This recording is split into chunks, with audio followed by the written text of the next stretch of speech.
Okay, so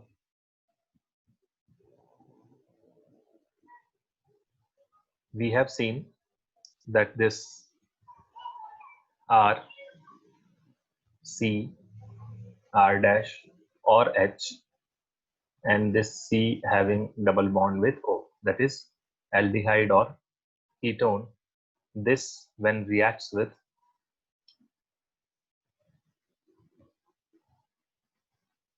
a nitro compound or nitrogen or ammonia derivative or derivative of ammonia, then this will give us a nitro compound, a C double bond N compound. So the final compound which we get is something like this. The O is removed.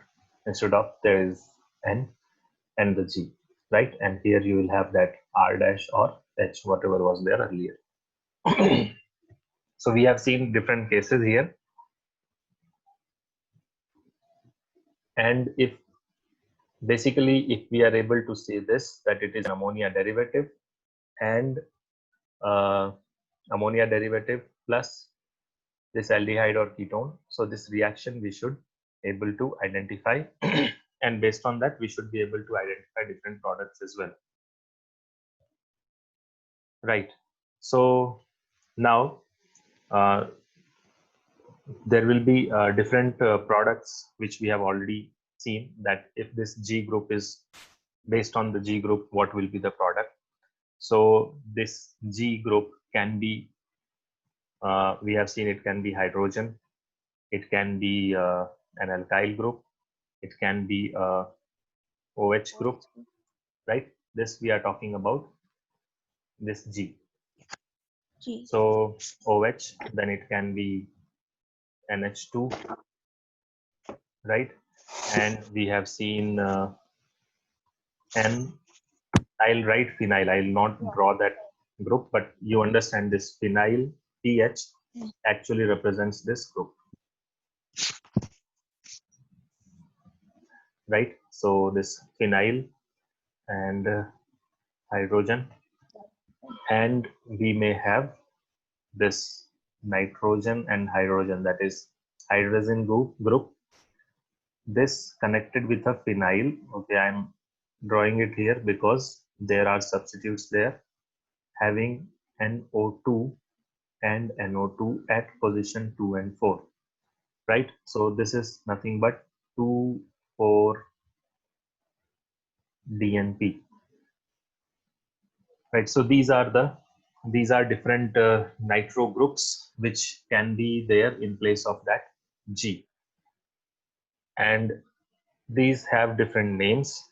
Hydrogen, I think you already know that if this G is H, then we are not talking about H. If this H is there in place of G, then that will become NH3 and this will be called ammonia, right? Same way, the second group, if it is R, it will be a 1-degree amine, right? If it is OH, that is NH2OH, that is called hydroxyl amine.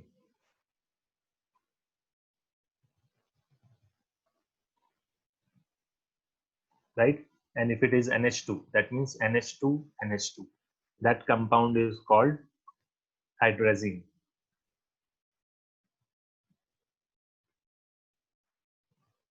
And here, in the hydrazine itself, one H is removed and PH is added. That is phenyl is added. So this is called phenyl hydrazine, right? And this, I think I have already written, it is called 2,4-DNP. That is 2,4 dinitrophenyl hydrazine. Okay, so these are different groups which can be there in. How's the first one ammonia? If this H is in place of G, it will be NH3, right? And if we have R and R? Where? Here, you have to go here. See it here. if this H is in place of this G. Oh, We are so talking that about, G. Okay. we are talking Sorry. about,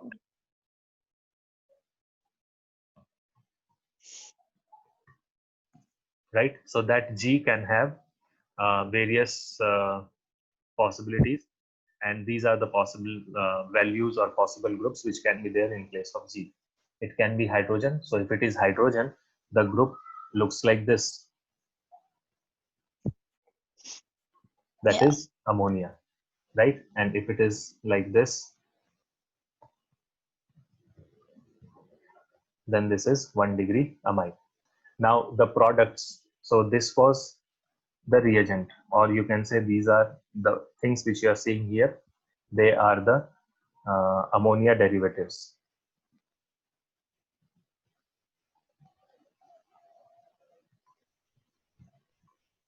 Right? Now we are seeing the products. Now let's see the products which will be formed and what will be the name of those products. So that is also important. So if H is there, right? So the product which will be formed, that will be R, right? And here H or R dash. Then you will have a double bond with nitrogen, and then this group. And this group can be hydrogen. This group can be R. This group can be hydroxy group. It can be NH2, the groups which we have already seen, right? It can be the next one, that is phenyl, phenyl hydrogen, that is NPHH, or it can be N.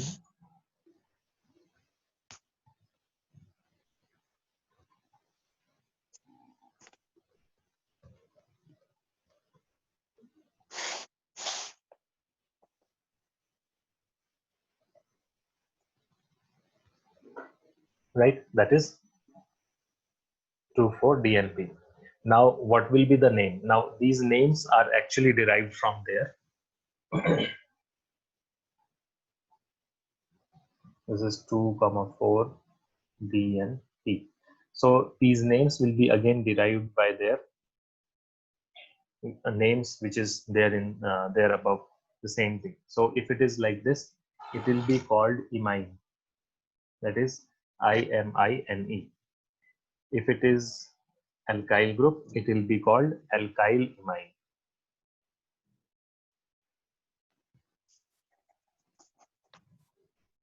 Now this alkyl imine is again importance of great importance, because this you will see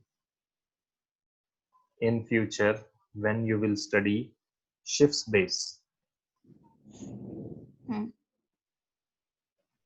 So that compound is nothing but this alkyl imine, that is R. This instead of H there will be this R, right? And if it is OH, that compound is called oxime. So this compound will be called oxime, right? So these products you will see. So that's why it's better to have the idea right now itself. Now next is NH2, and if you see NH2 is, its name is hydrazine, and the compound which is formed will be called hydrazone.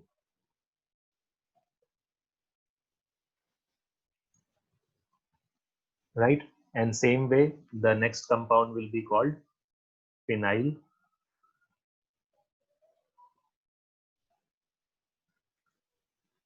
hydrazone, right? And the last one, this will be called 2,4 dinitrophenyl. So you have to write the full, that is dinitrophenyl hydrazone.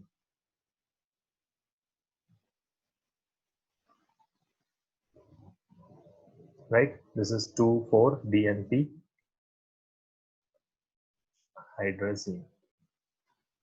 So if you see if you want to remember these names, it's not that difficult.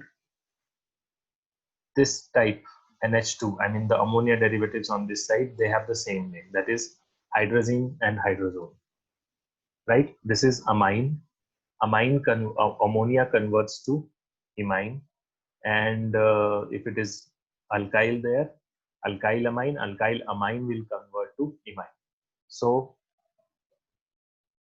if it is amine, the in the reactant side, the product is imine. Now, if it is alkyl amine, it will be alkyl imine. That's all, right? Okay. Next, it is hydrazine.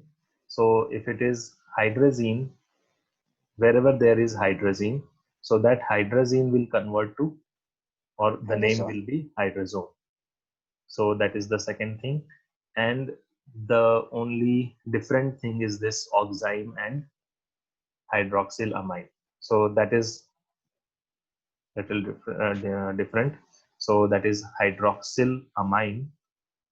So for this, you will have to remember its name, that it will be called oxime.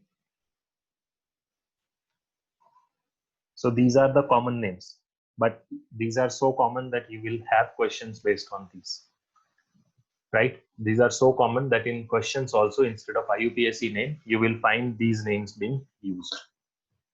So that's why these are important.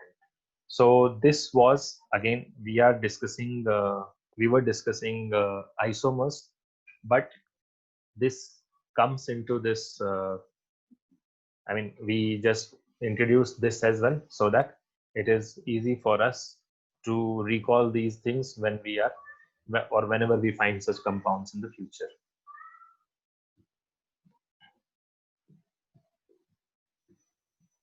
Right? And aldehyde and ketone, they show geometrical isomerism. So it is important for, in that context also, it is important to understand. Now, there are symmetric aldehyde and asymmetric aldehyde. So in those cases, if it is asymmetric aldehyde and asymmetric ketone, then you will see there are, you can say, geometrical isomerisms possible, right? So what does that mean? So these aldehydes and ketone will actually look like this. There will be C double bond O.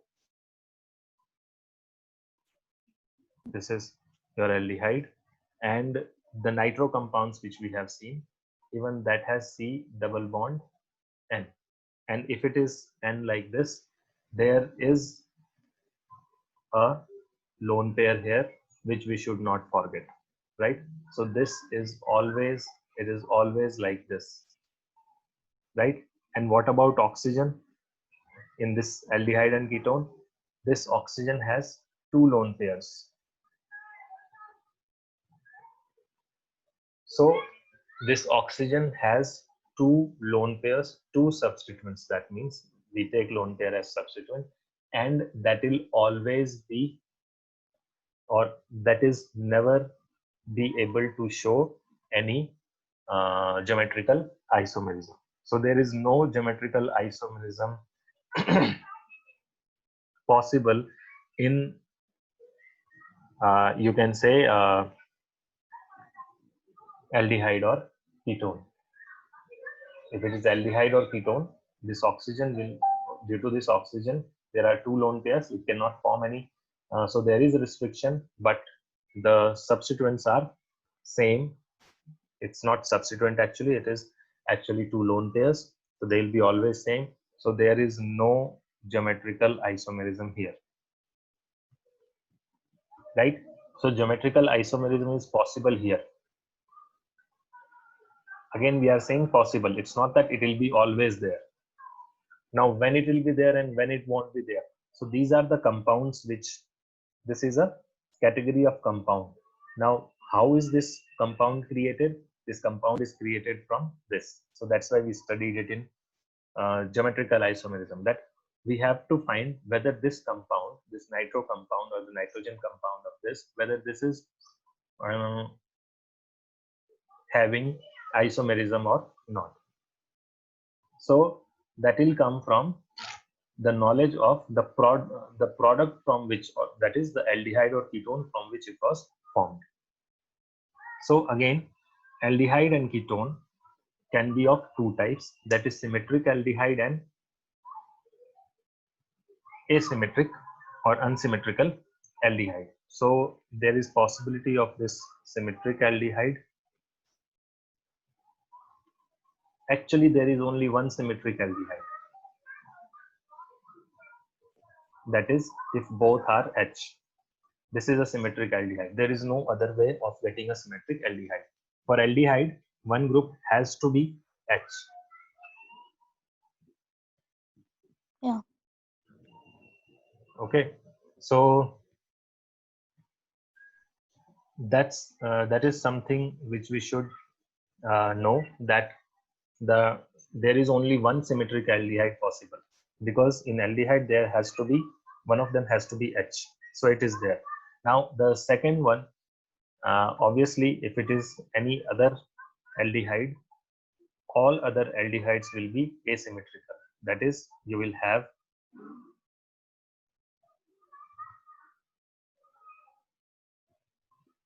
right. So these are asymmetrical aldehyde, right? So all other aldehydes except formaldehyde will be asymmetrical. Coming to the ketone, this ketone can be R and double bond O. So this is your symmetric ketone. So that ketone in which both the alkyl groups are same. And here there is possibility of having asymmetrical ketones as well. So this is asymmetrical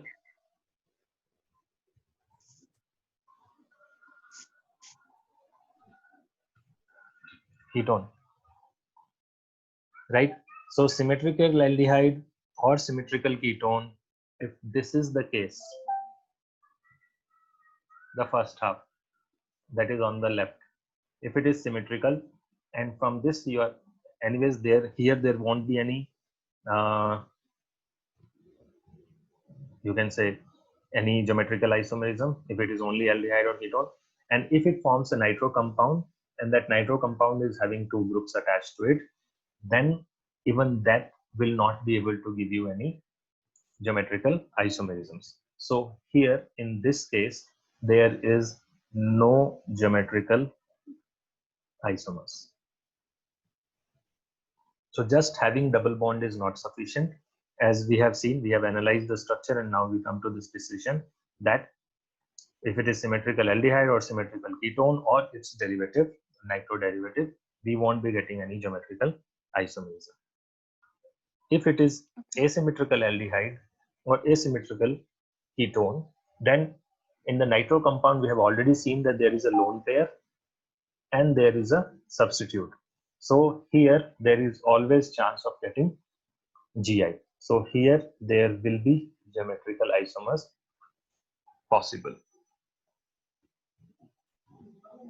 right? So that will show geometrical isomerism. So, but for geometrical isomers, don't we need two different groups? Like all of them should be different, right? I mean, in the case of asymmetrical, it is different. But then for cis and trans, for us to get O and O will be lone pair, right? So how do you do that? So that's why in this case there is no GI. We are not talking about this this GI is possible. Sorry, it is not complete. Possible in products of reaction with NH2G. This is what I meant. So when these asymmetrical aldehyde or asymmetrical ketone will react with this nitro derivative, ammonia derivative, right? Then at that time, the product which we will get, that product will show geometrical isomerism. Okay. right? So the questions many times they ask like mostly in competitive exams that which molecule on reaction with, right? So sample question can be like this: which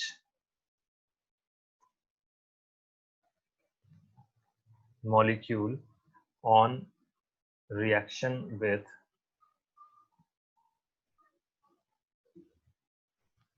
NH2OH in acidic medium forms the compound that will show GI.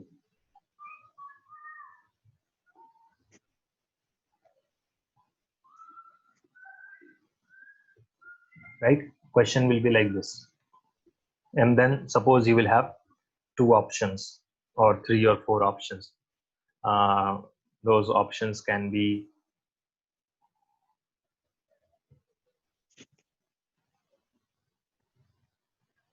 so you can actually try this.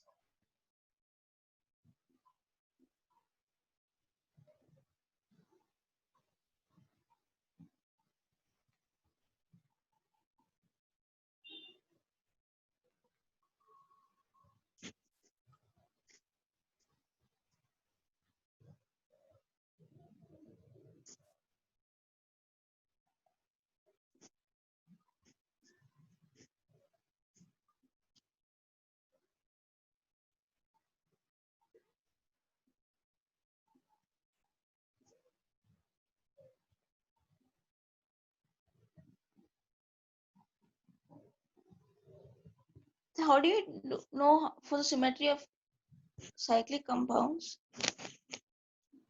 Okay, that's why I have given this. So we'll discuss that.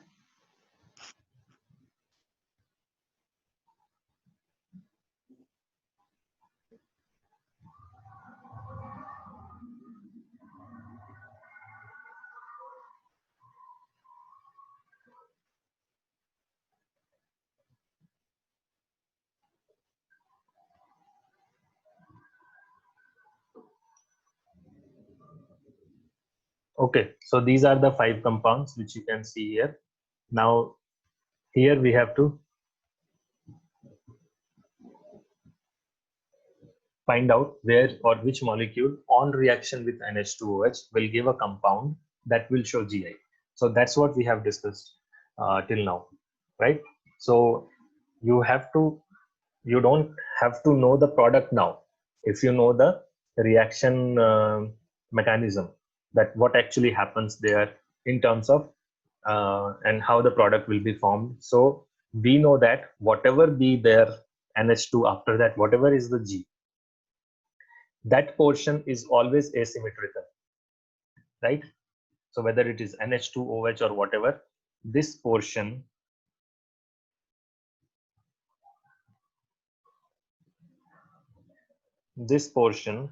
is always asymmetrical, right? Because there is a lone pair here and a substitute here. So this was not this is not going to decide whether it will have isomerism or not. It is this part. These two groups have to be different, then only isomerism will be possible, right? If these two groups are same, it is symmetrical. If these two groups are different, it is asymmetrical. If it is symmetrical, there won't be isomerism. If it is asymmetrical, that means both the groups are different, then only there will be geometrical isomerism. Now, I think in the first case, it is clear whether it will show isomerism or not. The first example or the first structure, It will show. it will show. Second one, okay, leave the I second one. don't know. Come to this fifth one, Yeah, it will show. Fifth will show. fourth one. No. Now you have these two. You have to find whether it is symmetrical or not. So what is the group? This is the carbon, and to its left, if you go to its left or go to its right, you see that you are at equal distance, if you travel the equal distance, that is in terms of carbons or hydrogens, you reach the same position. So whether you come to this part or this location, your situation is same, your neighborhood is same. Same way, if you travel up to here again from that side, or you travel up to here, again your neighborhood and everything is same. So this is symmetrical, right? Or you can simply think about a line of symmetry here. So there is a line of symmetry here. So this is symmetrical on its left and right. I mean, this carbon is attached on two sides with same groups. So that's why this is symmetrical.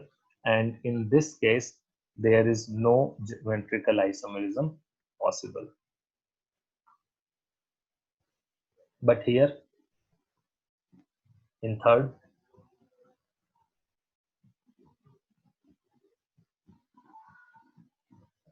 do you have geometrical isomer here or not? In third one, We have. so there is a geometrical isomerism possible here. It is actually having geometrical isomerism,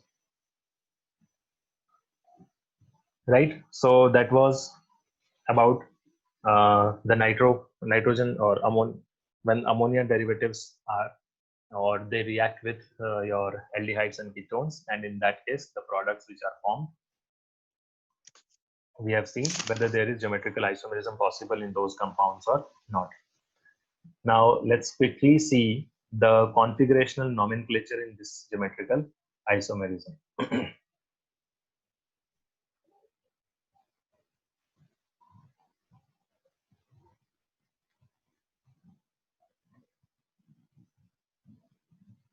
So nomenclature, as you know, the two compounds won't have two different IUPAC name if they are geometrical isomers. Two different IUPAC name for two isomers of same molecule is possible only in structural isomers, which were chain, position, functional metamers, and tautomers. When we come to stereoisomers, the names are same. It is only the configuration or the orientation which is changing. So that's why we have given this topic name configurational nomenclature. That is how to identify or how to give different name to different configuration. So in this case, in geometrical isomers, there are only three different types of nomenclature or configurations. Either we call them cis or trans, or we call them, or the second system is of syn or anti, right? It is SYN, syn or anti. Or we have another system in which we give them name E or Z. So these are the only two or only three configurations. Now we'll see them one by one. So what is cis versus trans? I think we have already seen this. So this will be observed in alkene, cycloalkene or cycloalkane. In alkene, cycloalkane or cycloalkene.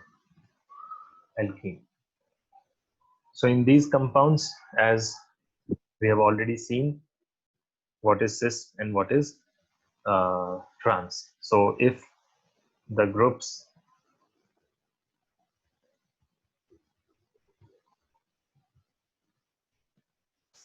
are on same side, right? A is on same side and BB is on same side, and even this can be anything else as well. It can be even say C, doesn't matter. This configuration is called cis configuration, right? And when they are diagonally opposite, when A and A will be diagonally opposite, Trans. that will be called trans. Could be B or C, meaning any group can be there in the fourth position. Yeah, if even if it is C here, right, in this place, that is here, even if it is C, right? So what we see is there is A and A which is opposite. B and B are not on the same side. So if that is the case, it will be called trans. Even if Okay. just one pair is in diagonal and other, because here there is no pair itself, right? So if there is B and C, if there is B here and C here, then also it will be called trans. And same thing here, even if it is B here and C here, even in that case, this is cis. The first one is cis. Hmm. Right? So the pairs, you have to identify one of there are only two pairs. Now out of two pairs, if one pair is in diagonal, other will have to be in diagonal.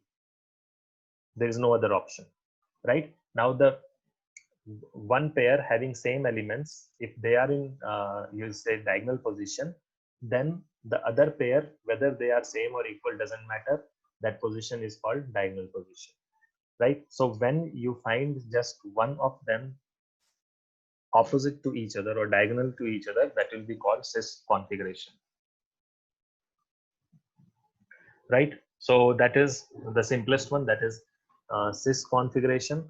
Next configuration is the syn and anti configuration, that is syn versus anti or anti. So these are mainly the derivatives which we have already seen, like the derivatives of aldehydes and ketones when they react with ammonia derivatives. In that, the compound which you get, right? So say if it is aldehyde,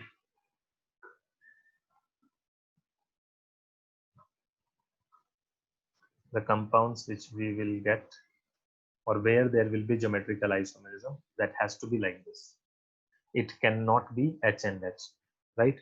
And then there can be this nitrogen, and then there will be some group here, and there will be a lone pair over here, right? So this is the compound. Now how will you decide, because all four are different, right? This G may be H, one of them, one of the groups available for G, or one of the uh, possibility for G is to be H, that is hydrogen. So in that case, I think H and H will be together, so it will be called uh, from the previous one, I can use this cis configuration for that, right?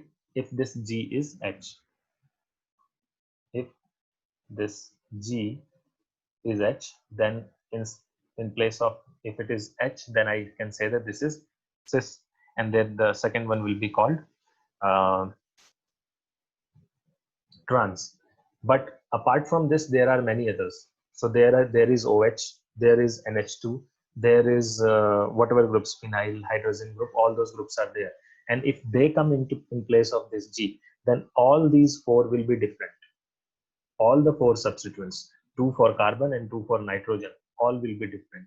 Then how are we going to name them? Right? So what we are going to do in that case is we actually consider the hydrogen, and we see the hydrogen and the group. If the hydrogen and the group are on the same side, then that is called syn.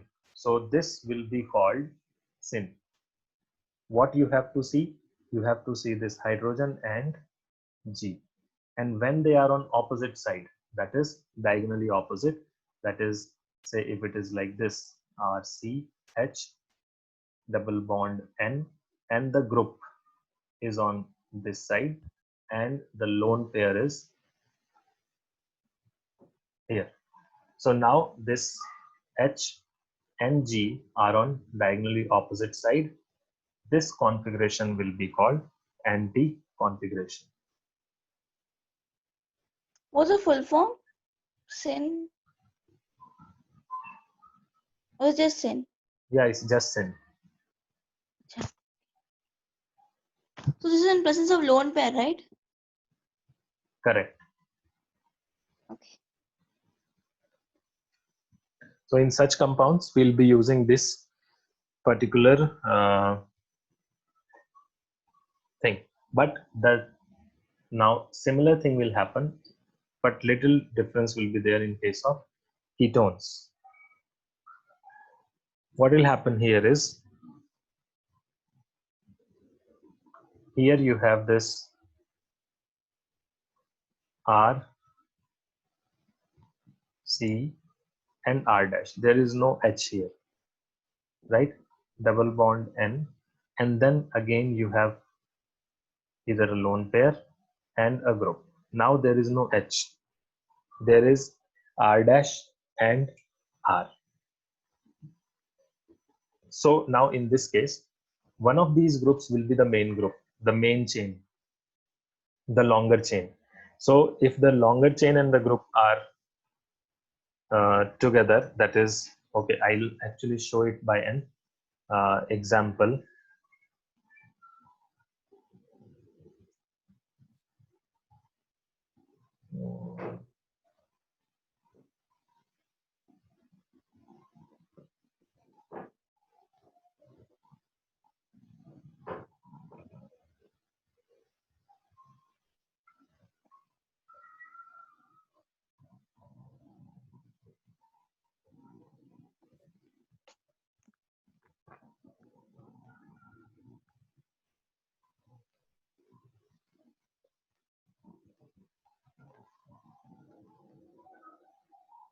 Okay, I'll leave this for the time being. I'll give you example for this so that you can understand it better. But here, here again, you will have to use syn versus anti or anti. So I'll give you example for this later, right? Now let's move to the next part. I think this session will end. So I'll close this session and I'll restart within a minute of this session end, right? So be online.